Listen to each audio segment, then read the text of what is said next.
అపోస్తలులు కూడానా? సంఘము ద్వారా పంపడానికంటే మునుపు క్రీస్తు ద్వారా పంపబడిన అపోస్తలులు.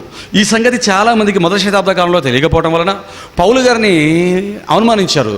అపోస్తలులు 12 మందే కదా, 13వ వాడుగా వచ్చిన బర్సెబాను కూడా చీట్లు వేసి దేవుడు పక్కన పెట్టేశాడు కదా, అర్హత ఉన్నవాడే అపోస్తలుగా లెక్కింపబడినప్పుడు మరి ఈ అర్హతలు అపోస్తలులు కావాల్సిన అర్హతలు పౌలు గారికి లేవు కదా, ఈయన ఎలాగ అపోస్తలు అయ్యాడండి అని శంకించారు, అనుమానించారు.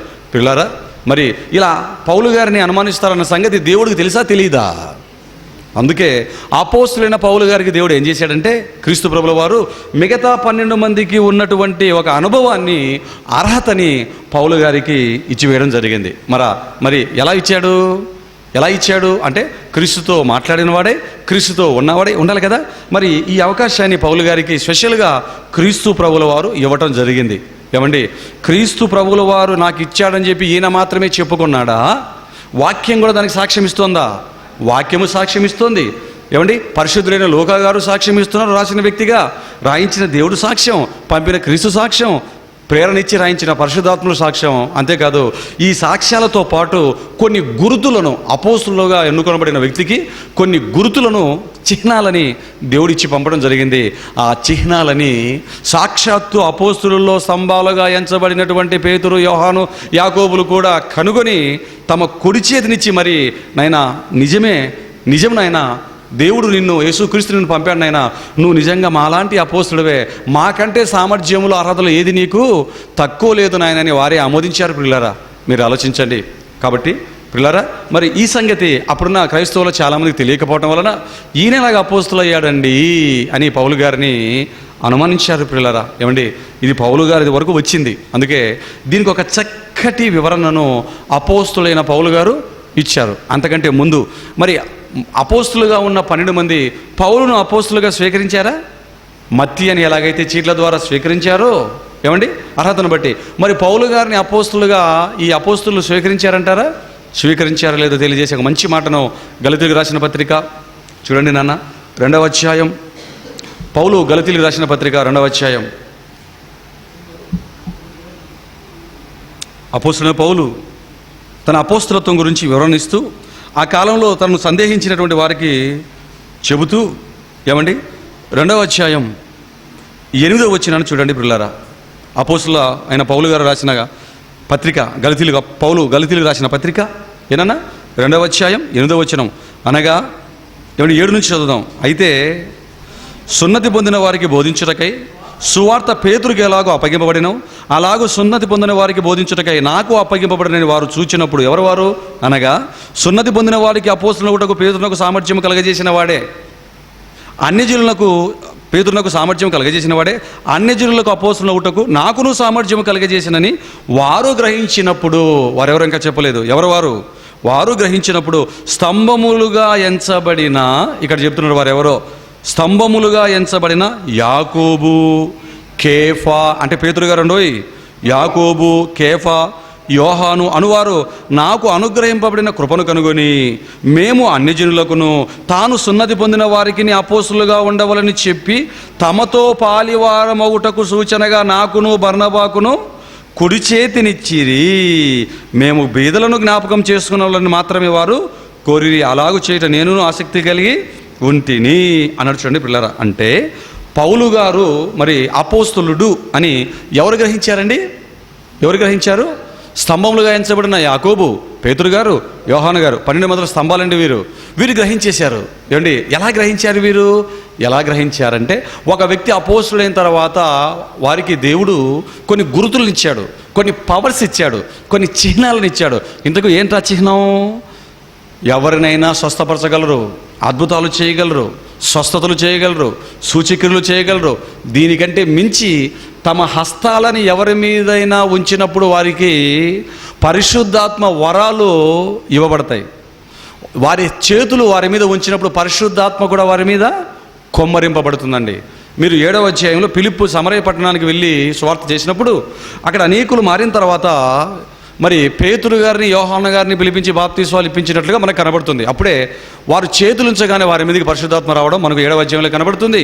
పిల్లరా, అలాగే అంత మాత్రమే కాకుండా అపోస్తల కార్యాలు 6వ అధ్యాయంలో మరి పరిచారము చేయటానికి కొద్దిమందిని, అంటే స్టెఫను గారితో పాటు సువార్తికుడైన ఫిలిప్పు గారితో పాటు 7 మందిని ఏర్పాటు చేసుకున్న తర్వాత అపోస్తులు ప్రార్థించి వారి తలల మీద చేతులు పెడతారు. ఎప్పుడైతే వారి హస్తాలని వారి తలల మీద నిక్షేపణం చేస్తారో, హస్త నిక్షేపణం జరుగుతుందో, వారికి స్పెషల్ పవర్స్ వస్తాయి. ఏంటో పవర్స్? అద్భుతాలు చేయటాలు, సూచక్రియలు చేయటాలు, రోగులు స్వస్థపరచటాలు, ఇవన్నీ కూడా ఈ వరాలు వారికి వచ్చేస్తాయండి. మీరు 6వ అధ్యాయం చూడండి, అపోస్తల కార్యాలు 6వ అధ్యాయం. ఆ 7 మంది ఎవరంటే పేర్లు చెప్పారు చూడండి. 7 మంది ఎవరు? అపోస్తల కార్యాలు 6వ అధ్యాయం 3వ వచనం చూడండి.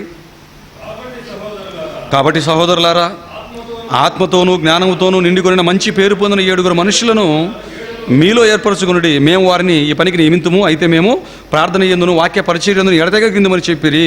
ఈ మాట జనసమూహం అంతటికి ఇష్టమైనందున వారు విశ్వాసముతోనూ పరిశుద్ధాత్మతోనూ నిండుకొనిన వాడైన స్టెఫను, ఫిలిప్పు, ప్రోకోరు, నీకానోరు, తీమోను, పర్మెనాసు, యూదుల మత ప్రవిష్టుడును అంత్యోకయ వాడును అగు నికోలాస్ అను వారిని ఏర్పరచుకొనిరి.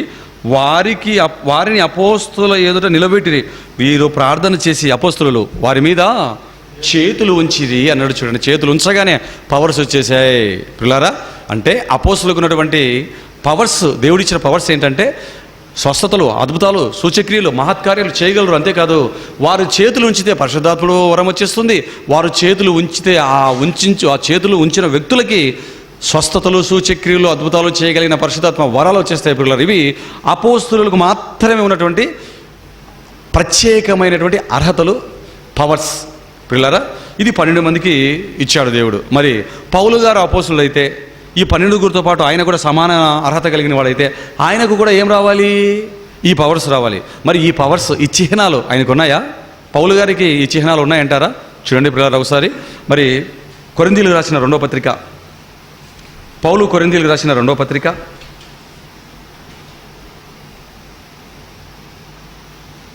అపోస్తలుడైన పౌలు కొరింథీయులకు రాసిన 2వ పత్రిక 12వ అధ్యాయం 11, 12 వచనాలను చూడండి పిల్లరా. అపోస్తలుడైన పౌలు కొరింథీయులకు రాసిన 2వ పత్రిక, పౌలు కొరింథీయులకు రాసిన 2వ పత్రిక 12వ అధ్యాయం 11, 12 వచనాలను మీరు చూడగలిగితే,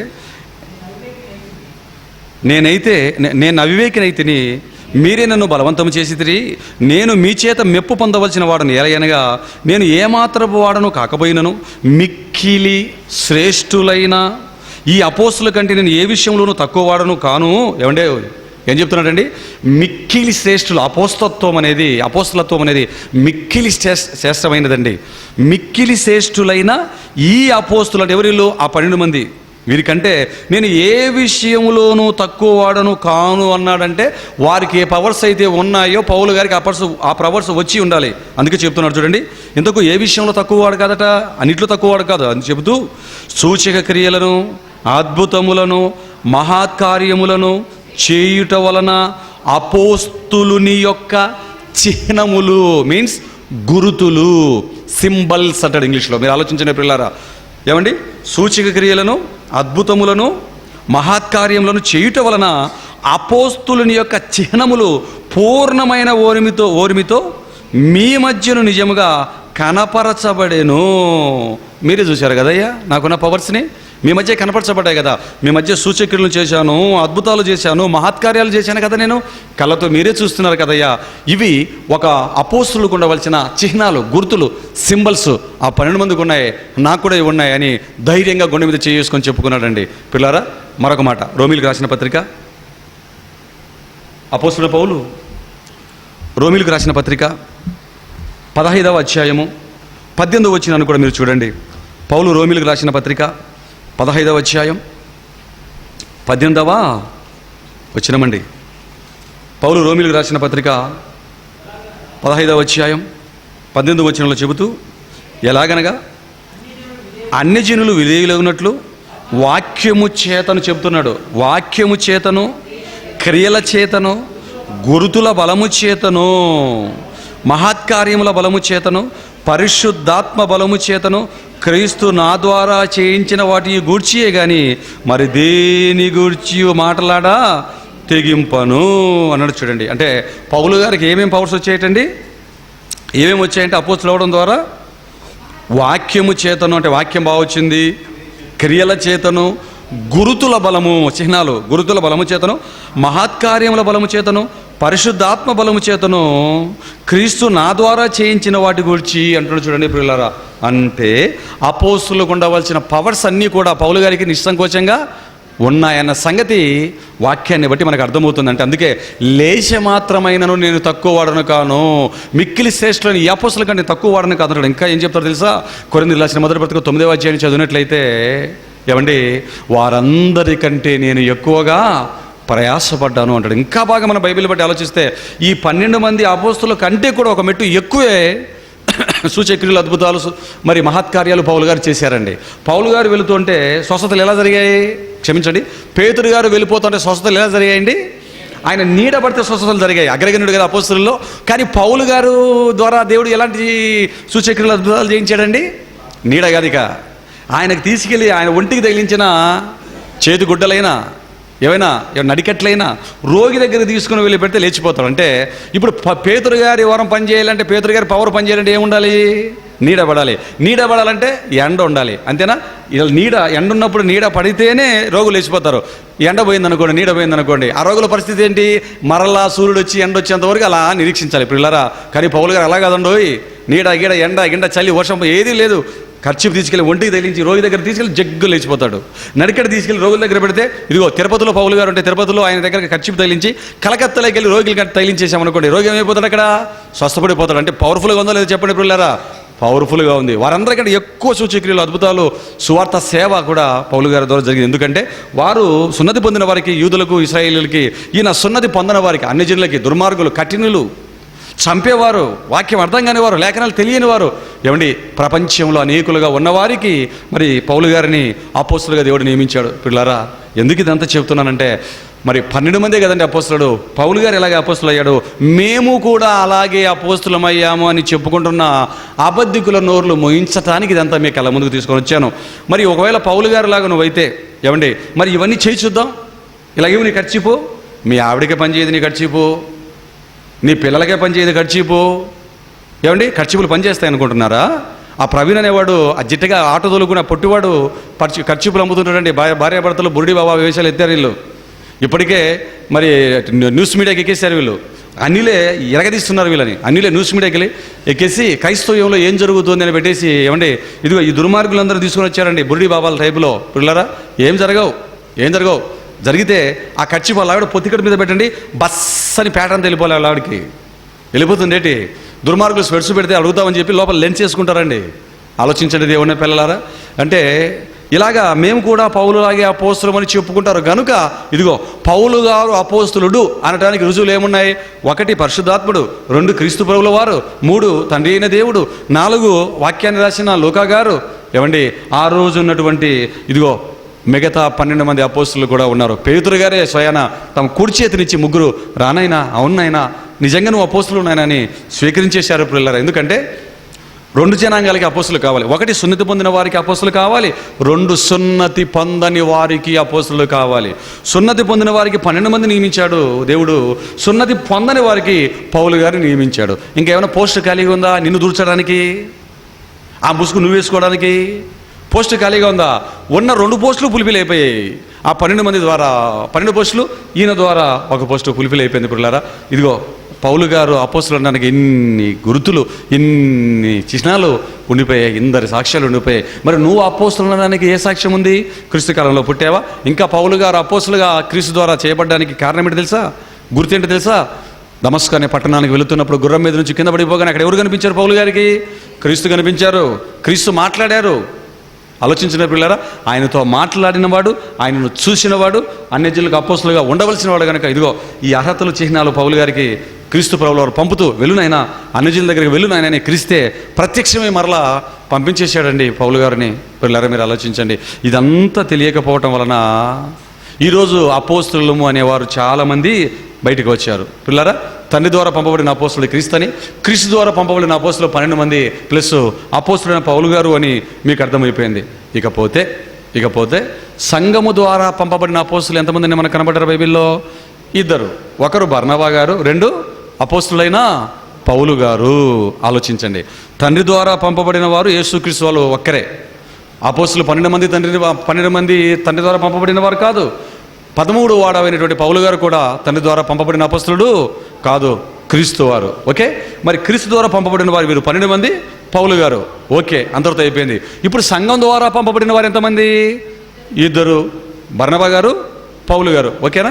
ఇప్పుడు ఒకవేళ ఇదిగో ఆ మొదట చెప్పిన 2 క్రీస్తు తండ్రి పంపిన వారు కాదు అని, ఆ అర్హత వీళ్ళకి లేదు అని, క్రీస్తు బాప్తిసం తీసుకున్న మొదలుకొని పరలోకానికి వెళ్ళేంత వరకు అపోస్తులతో తిరిగిన వారుగా ఉండాలి, ఈ అర్హత వీళ్ళకి లేదు కాబట్టి తప్పుకుంటారు. తండ్రి ద్వారా పంపబడిన కాదంటారు. ఏమండి, క్రీస్తు ద్వారా పంపబడిన అర్హత కూడా ఇప్పుడు అపోస్తులుగా పెట్టుకున్న వారికి లేదండి. ఇక ఏ ముసుగు వేసుకుంటారంటే సంఘము ద్వారా పంపబడిన అపోస్తులమండి మేము అంటారు. ఆహా, సంఘం ద్వారా మీరు పంపబడిన అపోస్తుల, పోని ఇది ఎంతవరకు నిజమో చూద్దామా ప్రియులారా? ఏమండి, సంఘం అనగానే ఏ సంఘం పడితే ఆ సంఘం ద్వారా పంపబడడానికి లేదు ప్రియులారా. అపోస్తులను ఒక సంఘము పంపాలి అంటే ఆ సంఘానికి కూడా కొన్ని అర్హతలు ఉండాలి. ఎందుకు? అపోస్తులను పంపవలసినటువంటి సంఘానికి ఉండవలసిన అర్హతలు ఏంటి అని మనం ఆలోచించగలిగితే బైబిల్లో ఆ అర్హతల గురించి దేవుడు రాయించి ఉంచాడు పిల్లరా, రాయించి ఉంచాడు. చాలా బాగుంటుంది అన్నమాట, దయచేసి చూడండి. నెంబర్ 1, ఒక సంఘం అపోస్తులు పంపాలి అంటే ఆ సంఘానికి ఉండవలసిన అర్హత ఏంటంటే ప్రజలందరి వలన దయ పొందిన వారుగా ఉండాలి. ఎందుకంటే ప్రారంభ సంఘంలో ఇదే కనబడుతుంది. అపోస్తుల కార్యాలు 2వ అధ్యాయంలో ఏమండి 42వ వచనం నుంచి 46వ వచనం వరకు మీరు చూసినట్లయితే మొదటి శతాబ్దంలో ఉన్న అపోస్తులు, సంఘంలో ఉన్న సభ్యులు వీళ్ళందరూ ఏమైపోయారు? ప్రజలందరి వలన దయ పొందిన వారై ఉన్నారు అని మీకు అక్కడ లేఖనంలో రాయబడింది. మరి సంఘం అనే దానికి ఇదిగో ప్రజలందరి వలన దయ పొందినదిగా ఉండాలి సంఘం. మరి ఈరోజు ఈ సంఘం మమ్మల్ని పంపింది అని చెప్పుకొని ఆ సంఘానికి ఏమండి ఈ అర్హత ఉందా? ప్రజలందరి వలన దయ పొందిన సంఘంగా ఉందా? నెంబర్ 1 అర్హత. ప్రజలందరి వలన దయ పొందిన సంఘంగా ఉందంటారా? ఏమండి, పాస్టర్ అంటే సంఘ పెద్దలకు పడదు, సంఘ పెద్దలు అంటే పాస్టర్కి పడదు, ఈ ఇరువురు అంటే ట్రెజరర్కు పడదు, వీరందరంటే సంఘానికి పడదు, విశ్వాసులకు పడదు, పాస్టర్కి పడదు. గందరగోళంగా ఉంది. మనకి సంఘాల్లో ఉన్న వారిలో వాళ్ళే పడకుండాన్నప్పుడు ప్రజలందరి వలన దయ పొందారా? మైకులు పెట్టి ప్రజలందరి వలన చీత్కారాలు పొందారా? వీళ్ళంతా ఆలోచించండి దేవుని పిల్లారా.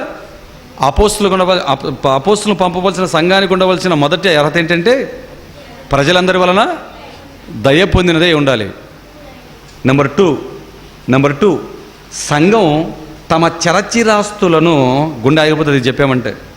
ఆ సంఘం తమ చరచిరాస్తులను అమ్మి అందరికీ పంచి పెట్టినదే ఉండాలి. గట్టి కొట్టిన పిల్లల్ని.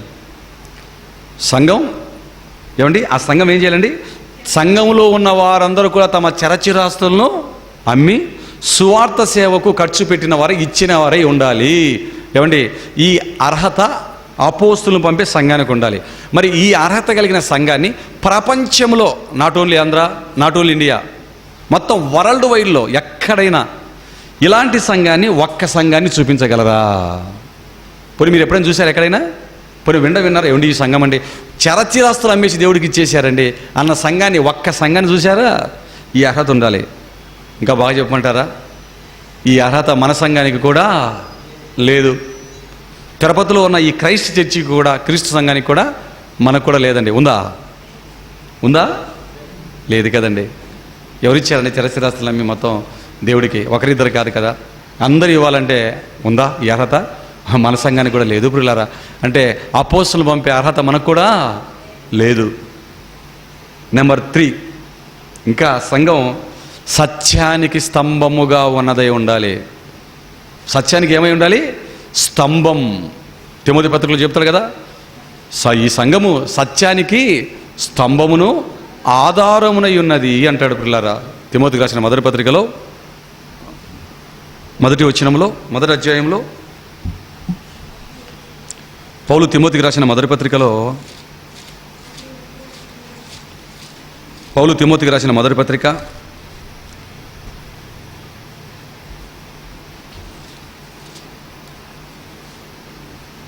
చూడండి ప్రియులారా, పౌలు గారు తిమోతి గారికి పత్రిక రాస్తూ ఈ సంఘం సత్యమునకు ఆధారం అని చెప్తాడు. చూడండి 3వ అధ్యాయం 15వ వచనం. పౌలు గారు తిమోతికి రాసిన మొదటి పత్రిక 3వ అధ్యాయం 15, 16 వచనాలు కూడా చూడండి పిల్లారా.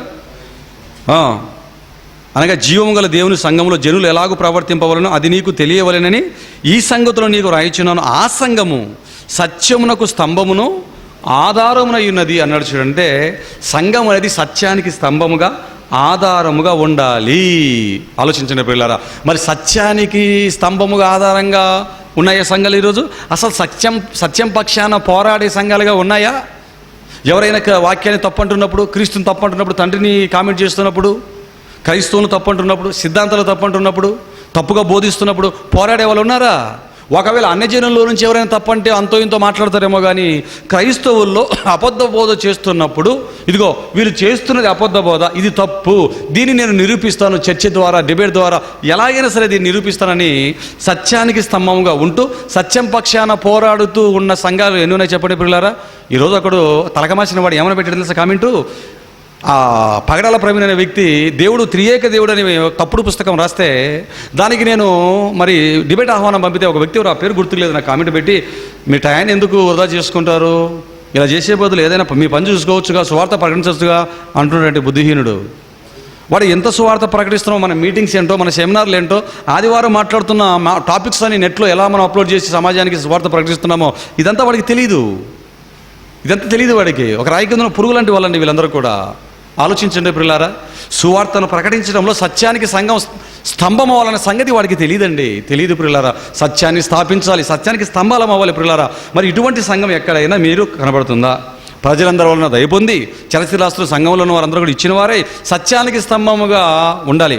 ఇవే కాదు, ఇంకా కొన్ని ఉన్నాయి సంఘాలకు ఉన్న అర్హతలు. మరి ఇటువంటి సంఘం భూమి మీద ఉందా? ఇప్పుడు ఇంత ఉన్నతమైన అర్హత కలిగిన సంఘం ఉందా అండి? లేదు. ఆ రోజున పంపిన సంఘాలు ఈ అర్హతను కలిగి ఉన్నాయంటే ఇది కూడా నిన్ను అపోస్తులుగా పంపిన అవకాశాలు లేవు.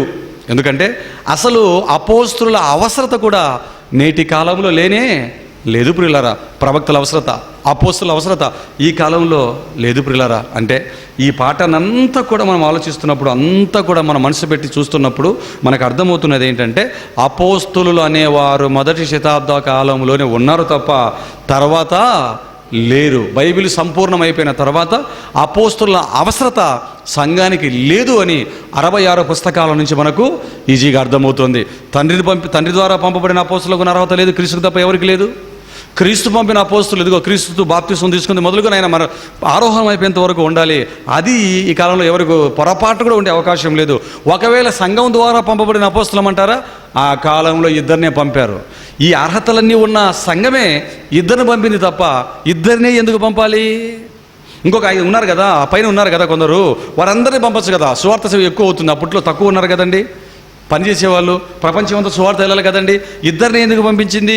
అర్హత కలిగిన సంఘాలే ఈ ఇద్దరిని పంపించాయి తప్ప మరలా ముందుకు వెళ్ళడానికి తెగించలేదు. ఈ ఇద్దరిని ఎందుకు పంపారంటే పరిశుద్ధాత్ముడు కోరుకున్నాడు గనుక, పరిశుద్ధాత్మ ప్రేరేపణతో సంఘము పంపించింది గనుక ఆ ఇద్దరితోనే పరిసమాప్తం. సంఘము ద్వారా పంపే అపోస్తులు ఇదిగో మొదటి శతాబ్ద కాలంలో ఆ రోజున సంఘం ద్వారా ఈ ఇద్దరితోనే సమాప్తం అయిపోయింది తప్ప మరలా ఏ సంఘము అపోస్తులను పంపవలసిన అవసరత, అపోస్తుల అవసరత సంఘానికి లేదు ప్రియులారా. ఇది అపోస్తుల గురించి బైబిల్లో దేవుడిచ్చిన వివరణ. అంటే ఎవరు అపోస్తులు? ఒకరు తండ్రి ద్వారా పంపబడిన వారే ఉండాలి, 2 క్రీస్తు ద్వారా అయినా పంపబడిన వారే ఉండాలి.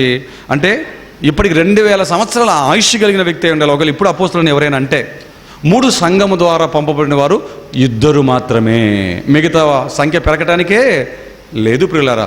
ఒకవేళ ఉంటే పౌలు గారు సంఘాల దగ్గరకు దూతలుగా కొందరు పంపాడు. వారిని ఏమన్నాడు?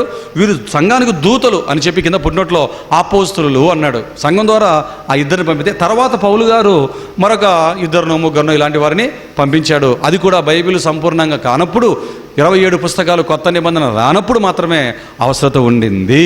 కాబట్టి ఎటు నుంచి ఎటు చూసుకున్నా పిల్లారా అపోస్తులు అనేవారు ఈ కాలంలో ఉండే అవకాశమే లేదు. ఒకవేళ ఎవడైనా అపోస్తులుడు అన్నాడు అనుకోండి, నీ వయసు ఎంత అని అడగండి. నీ వయసు ఎంత? 60 70 నోరుమై పో ఇక నుంచి అని చెప్పండి. పిల్లరా, ఈ సబ్జెక్ట్ అంతా వారికి తెలియదు. అందుకే అపోస్తులు అనే పేరు ముందుకు ఎందుకు తగిలించుకున్నారంటే వారికి వాక్యాన్ని, సత్యాన్ని చెప్పే బోధకుడు తగలేదండి. బోధకుడు తగలేదు. అపోస్తులు అని పెట్టుకుంటే సమాజంలో గుర్తింపు ఉంటుందా? అబ్బో, గొప్ప గుర్తింపు ఉంటుంది. ఏకంగా పౌలు గారితో, పేతురు గారితో, యోహాను గారితో అలాగ పైకి గాల్లో లెగిసిపోచుకో చాలా వారితో సమానంగా చూస్తారు. కాబట్టి అపోస్తులుడు అని పెట్టుకుంటారండి. వీరందరూ ఎవరంటే వాక్యం తెలియని వ్యక్తులు. పిల్లరా, ఇదంతా చూపించిన తర్వాత ఒక మాటను వారు మరలా మీకు ఒక మాటను చూపిస్తారు. ఈ సబ్జెక్టు వినిపించినా, ఈ మాటలు వారికి చెప్పినా వారు ఏం చేస్తారంటే మరలా ఒక మాటను చూపిస్తారు తప్పించుకోవడానికి. అందుకే ఆ తప్పించుకునేటప్పుడు కూడా దొంగను ఎలా వెంట్రుకలు పట్టుకొని మరలా వెలుగులోకి లాక్కొని రావాలో తెలియజేసే మాటలు చూపిస్తాను చూడండి. అవి వారు చూపించే మాటలు. ఇవన్నీ చెప్పిన తర్వాత వారు చూపించే మాటలు ఏంటంటే, కొరింథీయులకు రాసిన 2వ పత్రిక 12వ అధ్యాయం 28వ వచనం నుంచి 31వ వచనం వరకు ఉన్న మాటల్ని వాళ్ళు చూపుతారండి. చూడండి చివరిగా కొరింథీయులకు రాసిన 2వ పత్రిక 12వ అధ్యాయం 28వ వచనం నుంచి, కొరింథీయులకు రాసిన మొదటి పత్రిక అండి, క్షమించండి 2వ పత్రిక అని చెప్పానేమో. కొరింథీయులకు రాసిన మొదటి పత్రిక 12వ అధ్యాయము 28వ వచనం నుంచి 31వ వచనం వరకు ఉన్న వచనాన్ని చూపిస్తారు. అక్కడ ఏమని రాయబడిందో చూడండి.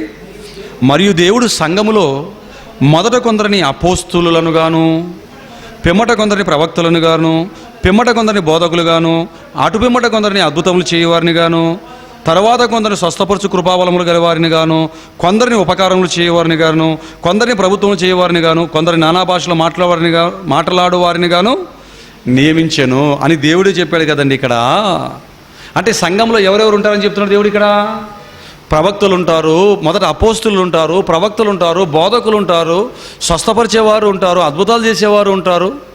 ఏమండి, ఇలా రకరకాలైన వారు ఉంటారు. ఈ రకరకాలైన పరిచర్యలలో, నానా రకమైన పరిచర్యలలో అపోస్తలత్వం అనేది కూడా ఒక పరిచర్య అండి అని చెప్తారండి.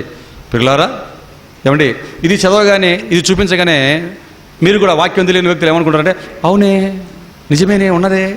అంటే సంఘ పరిచర్యలో దేవుడు ఈ పాత్రలన్నీ పెట్టాడు కదా, ఇన్ని రకాలుగా పరిచర్య ధర్మం జరగాలని నియమించాడు కదా, మరి వీళ్ళేంటి వీళ్ళు లేరంటున్నారు అంటే బీఆర్ఎం వాళ్ళు మళ్ళీ వ్యవసాయం గారు అబద్ధబద్ధ చేశారు అని వాక్యం తెలియకపోతే అనుకునే ప్రమాదం ఉంది. పిల్లారా, ఏమండి, ఎప్పుడైనా ఒక మాటను మీరు గుర్తుపెట్టుకోండి. దేవుడు బైబిల్ అంతట్లో అనేక చోట్ల అపోస్తులు అంటే ఎవరో రాయించిన తర్వాత మరలా అన్ని మాటలకు వ్యతిరేకంగా తన వాక్యంలో తానే వ్రాయించుకుంటాడా? వ్రాయించుకోవడానికి మీరు గుర్తుపెట్టుకోవాలి. ఇప్పుడు దీన్ని వాళ్ళు ఎలా అపార్థం చేసుకున్నారో ఈ మాటను చూపించి అపోస్తులుగా చెప్పుకుంటున్న వాడికి అక్షరాలు రావు, బైబిల్ తెలియదు, వాడు సరైన బోధకుడు కాదు, వాడికి అసలు కాలాలు కూడా, టెన్సెస్ కూడా తెలియని దౌర్భాగ్యుడు అన్న సంగతి ఇప్పుడు నేను చెప్పిన తర్వాత మీకు అర్థమైపోతుంది. పిల్లరా, ఇప్పుడు చదవండి ఆ మాటని, ఇప్పుడు చదవండి, చూపిస్తాను. ఇప్పుడు సత్యం చెప్తాను చూడండి మీకు. ఇప్పుడు దేవుడు సంఘములో, ఎక్కడ? సంఘములో, సంఘం మొదట అండర్లైన్ చేయండి. మొదట, ఇప్పుడు కాదు, 2000 సంవత్సరాల తర్వాత కాదు, మొదట సంఘములో, మొదట అందరినా కొందరినా? మొదట సంఘములో కొందరిని, అందరినీ కాదు, అపోస్తులు గాను, పిమ్మట కొందరిని ప్రవక్తలు గాను, పిమ్మట కొందరిని బోధకులు గాను, పిమ్మట కొందరిని అద్భుతం, ఇలా చెప్పి 29వ వచనం 28వ వచనం చివరికి రాగానే కొందరిని ప్రభుత్వములు చేయవారిని గాను, కొందరి నానా భాషలు మాట్లాడువారిని గాను, కొందరి నానా భాషలు మాట్లాడువారిని గాను, గట్టిగా చెప్పండి, నియమించెను. నియమించనా, నియమించునా? నియమించెను. ఏ టెన్సు? పాస్ట్ టెన్స్ అంటే అయిపోయింది. నియమించును అంటే ఇంకా సంఘంలో నియమిస్తూనే ఉంటాడు ఈ పాత్రల్ని. నియమించను, అది కూడా ఎప్పుడు? మొదట సంఘములో మొదట కొందరిని, అందరినీ కాదు, మొదట అన్నిసార్లు కాదు, మొదట కొందరిని సంఘంలో నియమించెను. చివరికి రాగానే నియమించును అని కాదు. ఒకవేళ ఇక్కడ చెప్పామనుకోండి, మళ్ళీ వీళ్ళు అలాగా గతుకుపడిపోయి, మరి ఎఫెసీ పత్రికలో కూడా దేవుడు చెప్పాడండి ఇదే మాటని అంటాడు. ఈ మాటను ఎఫెసీ పత్రిక కూడా చెప్పాడు. అక్కడేం చెప్పాడో కూడా చూడండి, ఈ గుడ్డి వాళ్ళ కళ్ళు తెరిపించే మాటల్ని. ఎఫెసీ పత్రిక 4వ అధ్యాయం 13వ వచనం. అపోస్తలుడైన పౌలు గారు ఎఫెసీయులకు రాసిన పత్రిక 4వ అధ్యాయం 13వ వచనం చూడండి పిల్లలు, అక్కడ ఏం చెప్తున్నాడు చూడండి. పౌలు ఎఫెసీయులకు రాసిన పత్రిక 4వ అధ్యాయం 13వ వచనం చదవండి. పరిశుద్ధులు సంపూర్ణులగునట్లు క్రీస్తు శరీరం అంటే సంఘం క్షేమాభివృద్ధి చెందుటకును పరిచర్య ధర్మము జరుగుటకును ఆయన అందరినా కొందరినా, అదే మాటలు మరలా అందరినీ అనుకుంటామేమో అని చెప్పి ఆయన కొందరిని అపోస్తులులను గాను, మరలా కొందరిని ప్రవక్తలను గాను, కొందరిని సువార్తికులను గాను, కొందరిని కాపరులు గాను, ఉపదేశకులను గాను. ఇక్కడికి రాగానే భాషలు మాట్లాడేవారు, అద్భుతాలు చేసే కొన్ని క్యారెక్టర్లు ఎగిరిపోయాయి. మీరు గమనించారు లేదో? వాక్యాన్ని ప్రకటింప చేయటానికే ప్రియారిటీ ఇచ్చే పాత్రలు ఉంచాడు, పనులు ఉంచాడండి. ఏమండి ఇక్కడ కూడా చివరికి రాగానే కొందరిని అపోస్తులుగా అని చెప్పి చివరికి రాగానే ఏమన్నాడు? నియమించును అన్నాడా, నియమించెను అన్నాడా? Same word. ఎంత గొప్పది వచ్చాడు బైబిల్. నియమించాడు, పాస్టర్స్ అయిపోయింది, నియమించేశాడు, ఇక నియమించాడు. అది మొదట సంఘంలో కొందరినే నియమించేశాడు, ఇక నియమించాడు. ఈ దారి కూడా మూసుకుపోయింది. మన వాళ్ళకి ఊపిరాడక చస్తారు. ఇప్పుడు ఆలోచించండి, దేవుని పిల్లలారా, నియమించాడు అన్నాడు. ఏమండి ఇది చెప్పిన తర్వాత మరలా కొందరు ఏం చేస్తారో తెలుసా అండి? ఈ దొంగ అపోస్తులైన రంజిత్ తోపీర్ లాంటి వాడు ఏం చేస్తారో తెలుసా? మరి అలాగైతే మరి సబ్జెక్ట్ ఇదైతే మరి అప్పుడే నియమించారన్నాడు. మరి అపోస్తులు ప్రవక్తలు అప్పుడే ఉన్నట్లయితే మరి కొందరిని బోధకులను గాను అన్నాడు. అంటే ఇప్పటికి బోధకులు కూడా లేరా? కొందరిని సువార్తికులుగాను అన్నాడు. మరి ఇప్పుడు సువార్త ప్రకటన లేదా? వీరి మా బోధ బిఆర్ఎం మల్యం దేవస్వామి గారి ఆ బోధ ప్రకారం అంటే ఇప్పుడు అపోస్తులు ప్రవక్తలు లేరంటే, అంటే ఇప్పుడు బోధకులు లేరు, సువార్తికులు లేరనా అంటాడు. మీకు అర్థమవుతుందండి నేను ఎత్తిన పాయింట్? మీకు అర్థమవుతుందండి పిల్లరా? ఇలాంటి దుర్మార్గులు ఉంటారని చెప్పే, ఇలాంటి పొట్టోళ్ళు ఉంటారని చెప్పే, ఇలాంటి చిత్రీగాళ్ళు ఉంటారని చెప్పే దేవుడు ఏం చేశాడంటే తాను తీసుకునవలసిన భద్రతను వాక్య విషయంలో తీసుకున్నాడు. ఏమండి అపోస్తలత్వము, ఆ తర్వాత ప్రవక్తలు, అద్భుతాలు, సూచక్రియలు, నానా భాషలు, ఇవన్నీ కూడా సంఘములో మొదట కొందరు నియమించేశాడు. మరి బోధకుడు సువార్తికుల పరిస్థితి ఏంటి? బోధకులు ఎంతవరకు ఉంటారు? అపోస్తల కార్యాలు 2వ అధ్యాయం 42వ వచనం. అపోస్తల కార్యాలు 2:42 ఎప్పుడు బోధకులు ఉండాలి సంఘానికి అని చెప్తున్నాడు చూడండి. వీరు అపోస్తుల బోధ యందు సహవాసమందు రొట్టె విరుచుట ప్రార్థన చేయడం ఎడతెగక ఉండిరి. అంటే అపోస్తుల బోధ అనేది ఎడతెగక జరగాలి, అపోస్తుల సహవాసం ఎడతెగక జరగాలి, రొట్టె విరుచుట ప్రార్థన చేయుట విశ్వాస జీవితంలో ఎడతెగక జరగాలి. అంటే బోధ మాత్రం ఆకాశం భూమి ఉన్నంత వరకు, క్రీస్తు 2వ రాకడ వరకు బోధ జరగాలి, సహవాసం ఉండాలి, రొట్టె విరుచుట ప్రార్థన చేయుట. మరలా ఇక్కడికి రాగానే మరలా చిన్నది వాళ్ళకి టచ్ అవుతుంది. ఏంటి? అపోస్తుల బోధ, అపోస్తుల సహవాసం అన్నాడు. మాదే అపోస్తుల సంఘం, అపోలిటిక్స్ మాదే, అపోస్తుల బోధ అని మరలా దుప్పటి వేసుకొని ముసుగులు వేసుకొని వచ్చేసారండి పిల్లరా. అపోస్తుల బోధ అంటే అపోస్తులుగా పేర్లు పెట్టుకుని వచ్చి చేసేవారి బోధని కాదు అర్థం. అపోస్తులు మొదటి శతాబ్దంలో చేసిన బోధ, ఆ బోధన దేవుడు ఏం చేశాడు? వారు ఎల్లకాలం ఉండరు గనక వారికి బోధించిన, వారి చేత చెప్పించిన సంగతులన్నీ కూడా ఇదిగో క్రొత్త నిబంధనలో 27 పుస్తకాలలో గ్రంథస్థం చేయించి రాయించి ఒకటి కలపకూడదు, ఒకటి తీసివేయకూడదు, ఇక అపోస్తులు అనేవారు మీకు అవసరం లేదు మరలా అని చెప్పేసి భద్రం చేసి వాక్యాన్ని ఇచ్చాడు. పిల్లారా మీరు ఆలోచించండి. ఇప్పుడు అపోస్తుల బోధ అంటే బైబిల్లో ఉన్న బోధ, అపోస్తుల సహవాసం అంటే సత్యాన్ని బోధించే బోధకుల సహవాసంలో ఉంటే ఆ బోధలో ఉన్న అపోస్తులతో సహవాసంలో మనం ఉన్నట్టే తప్ప ఇప్పుడు అపోస్తులు ఉంటారు, ఇప్పుడు వారితో మన సహవాసం అని ఈ బుద్ధిహీనులు చెబుతున్నట్లుగా ఎంత మాత్రమూ కాదు ప్రియులారా. కాబట్టి మీకు అర్థమైందా? బోధ, సహవాసము, రొట్టె విరుచుట, ప్రార్థన చేయుట ఎడతెగక ఉండవలసిన కార్యక్రమాలుగా దేవుడు సంఘములో పర్మనెంట్ ప్రాసెస్ చేశాడు. అక్కడ చెప్పిన మిగతావన్నీ కూడా మొదట సంఘములో కొద్ది కాలం మాత్రమే ఉంచాడు, నియమించాడు. వారి మరణముతో ఆ పాత్రలన్నీ తొలగిపోయాయి. అవసరతలు, పరిచర్య అవసరతలు లేకుండా పోయాయి. ఎందుకంటే 66 పుస్తకాలతో కూడిన సంపూర్ణమైన బైబిల్ గ్రంథం వచ్చింది కనుక. ఇదండి అపోస్తులు అంటే ఎవరు, ఈ కాలంలో అపోస్తులు ఉన్నారా లేదా అనడానికి తెలియచేసే సబ్జెక్టు. పదం క్వశ్చన్ చిన్నదే, ఆన్సరు ఎన్ని చోట్ల తిరిగి వచ్చాము చూడండి. ఎందుకంటే ఈ దుర్మార్గులు అన్ని చోట్ల దూరుతారు కనుక. ఏమండి మరి అపోస్తులు అనేవాడికి 2000 సంవత్సరాల వయసు ఉండాలి. క్రీస్తు బాప్తిసం తీసుకుని మొదలుకొని ఆరోహణం అయిపోయేంత వరకు సాక్షిగా ఉన్నవాడే అపోస్తులు తిరిగిన వాడే ఉండాలి. మరి ఈ కాలంలో అపోస్తులను పెట్టుకున్న వాడికి ఒక్కడికి కాకపోతే, ఇప్పుడు మీరు మొఖాలు చూశారు కదా, మొఖార విందాలని, ఆ మొఖాలు చూసిన వారిలో ఒక్కరికైనా ఉందండి అపోస్తులను పేరు పెట్టుకున్న వారిలో? ఒక్కరికైనా ఉందండి? లేదు కదండి. ఎందుకు మరి ఇలా పెట్టుకున్నారు వీరు? బోధ చేయటం రాక, ప్రజలు తమ దగ్గరికి రారు కనుక, ఇలాంటి ఎక్స్ట్రా గెటప్పులు వేస్తేనే ప్రజలు వస్తారు కనుక పెట్టుకున్నారండి. ఏమండి, ఇలా పెట్టుకున్న వారి దగ్గరికి వందల వేల సంఖ్యలో జనాలు ఉన్నారండి. కనీసం వారొక్కరిని అడుగుతారండి? రాజమండ్రిలో లేచి ఆ సంఘంలో వందల వేల మంది ఉన్న సంఘంలో లేచి, బాబు జానవేస్లీ, జానీ జానీ ఎస్ పాప, ఈటి శృంగారు నో పాప అన్న టైపులో అడుగుతారండి? బాబు జానవేస్లీ, మీ నాన్న ఎలాగ అపోస్తులు అయ్యాడు జానవేస్లీ, నువ్వెలా సువార్త ప్రకటిస్తున్నావు జానవేస్లీ, మరి మీ ఇంత సువార్త చెప్తున్నావు, సత్యం అంటున్నావు, ఏదేదో చెప్తున్నావు, బైబిల్ కాలేజ్ అంటున్నావు, మీ నాన్న ఎలాగ అపోస్తులు అయ్యాడు బాబు అని అడుగుతారా అండి? ఈ రంజితోపిరి అనే వాడిని కాలర పట్టుకొని లాక్కొని వచ్చి ఎలాగరా నువ్వు అపోస్తులు అయ్యావని అడుగుతారండి? ఈరోజు అపోస్తులుగా పెట్టుకున్న ప్రతి ఎవరినైనా అడుగుతారండి? అడుగుతారా? చెప్పండి పిల్లరా. అడగలేరు. ఎందుకంటే సబ్జెక్టు వాళ్ళకి తెలియదు. అడిగితే ఎవరు అడుగుతారు తెలుసా? మన బీఆర్ఎం వాళ్ళే అడుగుతారు పిల్లరా. సత్యం పక్షాన ప్రయాస పడుతున్న వ్యక్తులు అడుగుతారు తప్ప మిగతా వారు అడగలేరు. ఎందుకంటే సబ్జెక్టు తెలియదు కాబట్టి. సబ్జెక్టు తెలిసిన వాటి అడుగుతాడు పిల్లరా. ఏమండి, ఈ పాఠాన్ని అంతటిని బట్టి, బైబిల్ని బట్టి చూస్తే వీళ్ళందరూ అపోస్తులు కాదు అని మనకు అర్థమైపోయింది. అపోస్తులు కాదు అని అర్థమైపోయింది. అపోస్తులకు ఉండవలసిన అర్హతలు వీరికి లేవు అని అర్థమైపోయింది. ఇందుకు మరి వీరు ఎవరిల్లు? దీని గురించి కూడా బైబిల్ చెప్పిందా? దీని గురించి కూడా బైబిల్ చెప్పిందా? ఎంత చక్కగా బైబిల్ చెప్పిందో. బైబిల్లో ఉన్నటువంటి ఆ మంచి మాటని మీరు చూడండి. అపోస్తులు కాదని మనకు అర్థమైపోయింది. మరి ఎవరు వీరు? కొరింథీయులకు రాసిన 2వ పత్రిక. ఎందుకంటే అపోస్తులను బాగా కనుగొన్న వ్యక్తి, అర్హతలు రాయించిన వ్యక్తి, అపోస్తులు కాని వారిని కూడా వెంటనే జుట్టు పట్టుకొనగలిగినటువంటి సత్యానికి మూలస్తంభం లాంటి వ్యక్తి రాస్తూ ఏమంటున్నాడు పౌలు గారు? కొరింథీయులకు రాసిన 2వ పత్రిక 11వ అధ్యాయము 13వ వచనంలో చెప్తున్నారు. వీళ్ళెవరో అపోస్తులు కాదని మన పాఠాన్ని బట్టి, బైబిల్ని బట్టి తెలిసిపోయింది. మరి అపోస్తులు కాదు, మరి ఎవరు వీరు? వారికి కూడా చక్కగా చెప్తున్నారు చూడండి పౌలు గారు.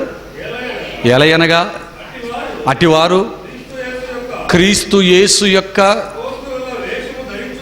అబ్బా అంటే పౌలు గారు పరిశుద్ధాత్మను ముందే చెబుతున్నారు. నాయన, అపోస్తులు మొదటి శతాబ్దంలో సంఘములో కొందరిని నియమించేశాడని బైబిల్ చెప్పింది. కానీ మరలా ఏం చేస్తారు? ఆకాశము భూమి ఉన్నంత వరకు మనుషులంటే మామూలుగా చెప్పుకుంటే మీ వాక్యాన్ని వినరు కనుక, వారికి సబ్జెక్టు లేదు కనుక, సబ్జెక్టుతో ప్రజల్ని కూర్చుండబెట్టగలిగినటువంటి పరిస్థితి వారికి రాదు కనుక వారేం చేస్తారంటే అపోస్తుల వేషం ధరించుకున్నారంటే ఏంటి? ఇదిగో నేను పౌలు గారిలాగా అపోస్తులు అయిపోయాను, నేను బర్నబా గారిలాగా అపోస్తులు అయిపోయాను, నేనేమో ఇదో మిగతా 12 మందిలాగా అపోస్తులు అయిపోయాని అపోస్తుల వేషం ధరించుకున్నారు తప్ప వాడు అపోస్తులుడు కాదు. ఏమన్నాడు? మరలా చదివిన మాట ఎంత బాగుందో. ఏలయనగా అట్టివారు క్రీస్తు యొక్క, అట్టివారు అంటే ఎవరు? పైన చెప్తున్నాడు అన్ని దొంగబోధ చేసేవారు, దుర్బోధకులు అని. అట్టివారు క్రీస్తు యేసు యొక్క, అబ్బా ఎంత మాట చెప్పాడండి, నిజంగా నేను గమనించడం లేదు. మళ్ళీ చదివిన ఏలయనగా అట్టివారు క్రీస్తు యొక్క అపోస్తుల వేషము ధరించుకున్నవారు. అంటే తండ్రి పంపిన అపోస్తుల వేషం ధరించలేరు. క్రీస్తు వాళ్ళు లాగా ధరించడం వాళ్ళ తాతల కాదు కనుక, సంఘం ద్వారా పంపబడ్డారంటే ఈ పాయింట్లను ఉంటాయి కనుక ఎవరి పేరు బాగా చెప్పుకుంటే బాగుంటుంది? క్రీస్తు యేసు యొక్క అపోస్తుల వేషం వేసుకుంటే మేము వారిమే అని చెప్పుకోవడానికి బాగుంటుంది అనుకుంటారని పౌలు గారు పరిశుద్ధాత్మ రాస్తూ, క్రీస్తు యేసు యొక్క అపోస్తుల వేషము ధరించుకొనిన వారై ఉండి, అబ్బా వీళ్ళెవరట? దొంగ అపోస్తులు. అపోస్తులు లేరు కదా, మరి ఎవరు వీళ్ళు? దొంగ అపోస్తులు. వెంటనే మీరు వెళ్ళిపోయి మనం ఏం చేయాలి? ఇప్పుడు అపోస్తులైన పలానా సోనగానే ముందు వెళ్ళిపోయి దొంగ అని పెట్టాలి. అంతేనా? ఎవడు వీడు? దొంగ అపోస్తులు వీడు. కానీ ఎవరిగా చలామణి అవుతున్నాడు? నిజమైన అపోస్తులాగా చలామణి అవుతున్నాడండి. దొంగ అపోస్తులును, దొంగ అపోస్తులుడు అన్నాడా? దొంగ అపోస్తులును అన్నాడా? ఒకరు అపోస్తులును. బహువచనమా ఏకవచనమా? బహువచనం. అంటే ఇలాంటి వాళ్ళు ఆకాశం భూమినంత వరకు సంఘంలో వస్తానే ఉంటారని చెప్తున్నాడు పరిశుద్ధాత్ముడు. చెప్తున్నాడు, ఆల్రెడీ వచ్చేసారు ఇప్పుడు. దొంగ అపోస్తులును.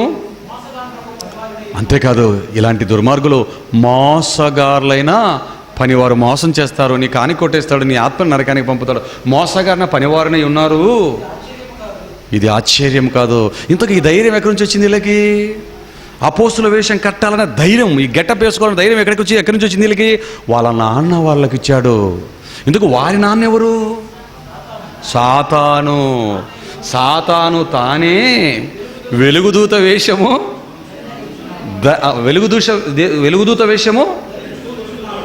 ధరించుకొనుచున్నాడు. వాడు కూడా ఏం చేశాడంటే వాళ్ళ నాన్న గెటప్ వాడంతటి వాడిని ఎవరిని పిలవరు సైతానికి, నువ్వు వెలుగుదూత వేషం వేసుకోరా అని ఎవరు పిలవలేదు.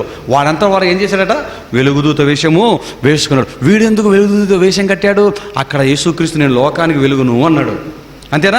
వీడు యేసుక్రీస్తుని కాపీ కొడతాడు. వాని పరిచారకులు ఎవరు కాపీ కొడతారు? అపోస్తులను కాపీ కొడతారు. వాడి పరిచారకులు ఎవరు? వాళ్ళ శిష్యులను కాపీ కొట్టేస్తారు. అందుకే క్రీస్తు నేను లోకానికి వెలుగన్నాడు కదా, అమ్మో లోకానికి వెలుగన్నాడు, నేను కూడా ఆయనతో పోటీ పడాలి కదా, డూప్లికేట్గా దిగిపోవాలని చెప్పేసి వెలుగుదూత వేషము ధరించుకొని వాడే గెటప్ వేసుకున్నాడట. వెలుగుదూత వేషము ధరించుకొని ఉన్నాడు, ధరించుకొనిచున్నాడు. కనుక నాయన ఇలా చేస్తే ఆవు చేలో మేస్తే దూడలు గట్టును మేస్తాయా? వాడు చేలో మేస్తున్నాడు, వాడి పిల్లలు కూడా ఏం చేస్తారు? వారు కూడా వెలుగుదూత, వాని పరిచారకులను నీతి పరిచారకుల వేషము ధరించుకొనుట గొప్ప సంగతి కాదు నాయన. వాడే వేశాడు వెలుగుదూత వేషం. వీళ్ళేమేముంది? యథా రాజా తథా ప్రజ. వాళ్ళ నాన్న అలాగే ఉన్నాడు, వీళ్ళు అలాగే నీతి పరిచారకుల వేషం వేసుకున్నారు. ఆ తర్వాత ఏమన్నాడు? వారికి ఇలా చేయటం వలన వాళ్ళేమో తప్పించుకుంటాములే, కొద్ది రోజులు సేవకులుగా అపోస్తులుగా చలామణిలో ఉంటాము, పబ్లిక్లో పేరు ప్రఖ్యాతులు ఆస్తులు సంపాదించుకుంటాం అనుకుంటున్నారు. కానీ వారికి ఏం జరుగుతుంది? వారి క్రియల చొప్పున వారికి అంతం, నాశనానికి వెళ్ళిపోతారు. వాళ్ళు నాశనానికి వెళ్ళిపోతారు. చిన్న విషయం అనుకుంటున్నారు. వాక్యం తెలుసుకోకుండా అపోస్తులు ఉంటే బాగుంటుందని తగిలించుకున్నారు కదా, కానీ వారి క్రియలకు నిమిత్తం వారికి ఒక నాశనానికి వెళ్ళిపోతారు. ముగింపు నాశనమే వారి ముగింపు అంటున్నాడు. చూడండి, విడిచిపెట్టిన వారిని నేను అంటున్నాడు. ఎందుకంటే సాతాను గాడికి ఎలాగో నాశనం కేటాయింపబడింది కాబట్టి వాడు ఎన్ని చిన్నలు వేసిన లాస్ట్కి నరకానికి వెళ్తాడో వాటిని తెలుసుకోకుండా పబ్లిక్లో పేరు ప్రతిష్టల కోసం బాగుంది కదని తగిలించుకుంటే వీడు కూడా నాశనానికి వెళ్ళిపోతాడు అంటున్నాడండి పౌలు గారు. ఎంత చక్కగా చెప్పాడు చూడండి పిల్లలంటే. భవిష్యత్తులో అపోస్తులు రారనైనా, సంఘాస్తులరా, విశ్వాసులరా వస్తే దొంగ అపోస్తులే వస్తారు తప్ప అపోస్తులత్వం అనేది వచ్చే అవకాశాలు లేవు. మాతోనే అంతరించిపోతోంది అని చక్కటి మాటలు పౌలు గారు ఇక్కడ రాస్తున్నాడు. కాబట్టి పిల్లరా, అపోస్తులు అంటే ఎవరు మీకు అర్థమైంది, అపోస్తులను కావాల్సిన అర్హతలు కూడా మీకు అర్థమైపోయాయి. ఇక దొంగ అపోస్తులు ఎవరో కూడా మీకు అర్థమైంది. మరి ఈ కాలంలో ఉన్న వాళ్ళందరూ ఎవరో చెప్పండి. ఇప్పుడు అపోస్తులని పేరు పెట్టుకున్న వాళ్ళందరూ కూడా ఎక్కడికి చెప్పండి పర్లేదు, దొంగ అపోస్తులు అండి. ఏమండి, వీరిని అలాగే విడిచిపెట్టమంటారా, ఉతకమంటారా? ఉతికే అధికారాన్ని దేవుడు ఇచ్చాడా? ఖండించు, గద్దించు, బుద్ధి చెప్పు వాడికి. వాడు పొట్టోడైనా పొడుగోడైనా అన్నాడు తెలుసా? వాడు ఎంతటైనా పర్వాలేదు నాయన, బుద్ధి చెప్పు వాడికి, ఖండించు, గద్దించు, బుద్ధి చెప్పు అని దేవుడు చెప్పాడు. ఎక్కడుందా వచనం చూడండి. తిమోతికి రాసిన 2వ పత్రిక పౌలు, ఇదే పౌలు తిమోతికి రాసిన 2వ పత్రిక 3వ అధ్యాయం 16వ వచనం. దైవజనుడు నిజంగా ఇదిగో వాక్యాన్ని పట్టుకున్న దైవజనులమైతే మనం పిల్లరా, నిజమైన దైవజనుడు అయితే దైవజనుడు ఉండవలసినటువంటి లక్షణం ఏంటంటే దైవజనుడు సన్నద్ధుడై ప్రతి సత్కార్యమునకు పూర్ణముగా సిద్ధపడి ఉండునట్లు దైవావేశం వలన కలిగిన ప్రతి లేఖనం, దేవుడు ప్రతి మాట, ప్రతి లేఖనం ఉపదేశించుటకు, ఖండించు, చెప్పు, వినలేదా, ఖండించు, తప్పు దిద్దుటకు, నీతి యందు శిక్ష చేయుటకు ప్రయోజనకరమైనది. శిక్షించు, వాడి మాట వినకపోతే పెట్టేకపోతున్నాడు, ఉతుకు అని పబ్లిక్లో అన్నాడు. ఉతికేసేవని పబ్లిక్లో, సోషల్ మీడియాలోనో, ఫేస్బుక్లోనో, లేకపోతే యూట్యూబ్లో ఉతుకుతావా, ఉతుకు అని అన్నాడు. అందుకే ఈ మెసేజ్ని పెడతాను యూట్యూబ్లో.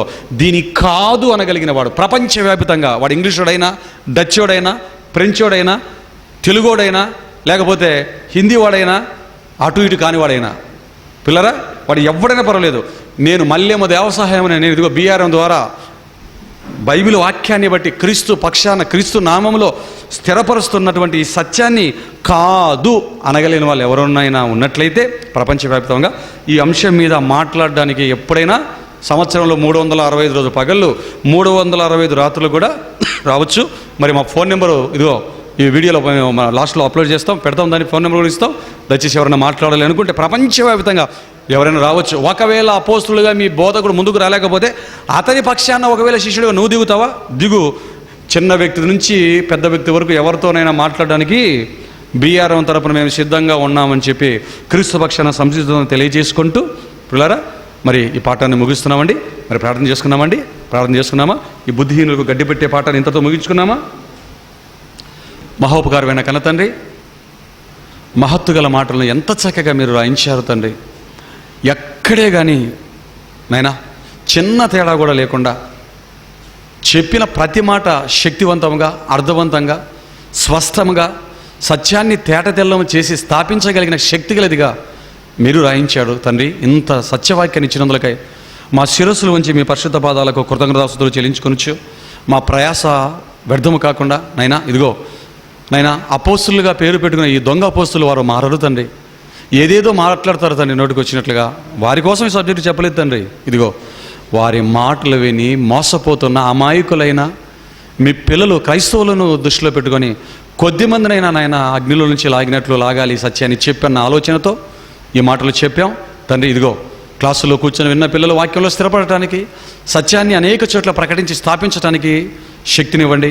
వింటున్న ఆ తప్పుడు బోధల్లో ఉంటున్న వారు అసత్యం నుంచి సత్యంలోకి రావడానికి కూడా మార్గాన్ని సుగమం చేయవలసిందిగా కోరుకుంటూ మా ఈ ప్రయాస వృధా కాకుండా మంచి ఫలాన్ని తీసుకొచ్చేదిగా మేము మరణించిన నైనా ఈ వాక్యం మాత్రం ఇదిగో సోషల్ మీడియాలో అనేకులకు అందుబాటులో ఉంటుంది తండ్రి. మా ప్రయాస వృధా కాకుండా మాకు సహాయం చేయమని వేడుకుంటూ కూడి వచ్చిన ప్రతి బిడ్డను పేరు పేరున దీవించమని ప్రార్థిస్తూ ఈ ప్రార్థన జగద్రక్షకుడైన యేసు క్రీస్తు వారి శ్రేష్టమైన నామంలో ప్రార్థించి అడిగి వేడుకుంటున్నాము తండ్రి. ఆమేన్. అందరికీ వందనాలండి.